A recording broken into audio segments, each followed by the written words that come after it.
Kahimtang sa panahon ng latest news. Diyan sa itong linyang Pag-asa Mactan, pinagi ni Sir Manny Jan Agbay. Sir Manny, may butag. Yes, may buntag sad og sa tarang sukin paminaw. Mao kani atong latest weather update para karong adlaw, May 15, 2024.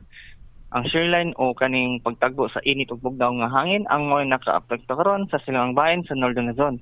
Ug mao kani magdala og mga pag-ulan sa Cagayan Valley, Cordillera Administrative Region ug Aurora. Samtang ang easterly so ang init nga hangin gikan sa dagat Pasifiko ang mo'y nakaapekto karon sa nabiling bahin sa atong nasod. Ug kawas ani nga duha ka buok weather system mula ra kita nga bagyo or LPA nga mosulod sa atong Philippine Area of Responsibility. Ug para sa kahimtang sa atong panahon dinhi sa Mero Cebu ug lakip na sa nabiling bahin sa Visayas kay makasinati ta og generally fair weather condition nga nainit ug iga nga tempo sa panahon nga panagsang pagpanagom ngadto sa dag-umon nga kalangitan nga nagsansa sa mga lumalabay na ulan ug mga panugdog ug kilat. Ug tungod kini sa easterlies.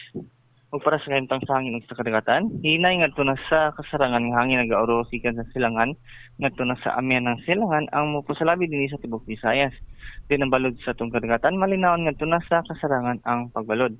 Dinhi sa Subo nga atong dagat motaob karong alas 2:41 sa udto nga naikalawom nga 1.34 meters ug mohunas unya alas 11:22 sa gabi nga naikamabo na 0.17 meters.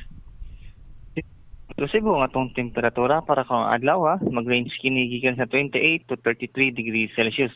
Ug atong maximum heat index para karong adlaw posible kini moabot og 39 degrees Celsius. Ang atong sunrise ganiyang alas 5:23 sa buntag ug atong sunset unyang alas 5:58 sa hapon.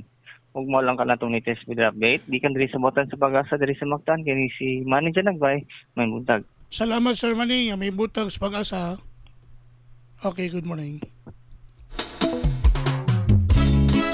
Inyo gadabati si Sir Manny Jan Agbay, ang atong widow specialist gikan sa Pag-asa Mactan nga naghatod sa atong dagan sa kahimtang sa panahon nining adlaw nga Miyerkules.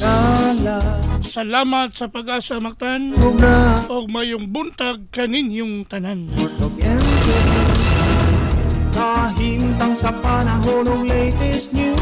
Balita sa TV stations. May palukauban kang kubra in action. Panahon ka o paminaon sa'yo sa kabuntagon.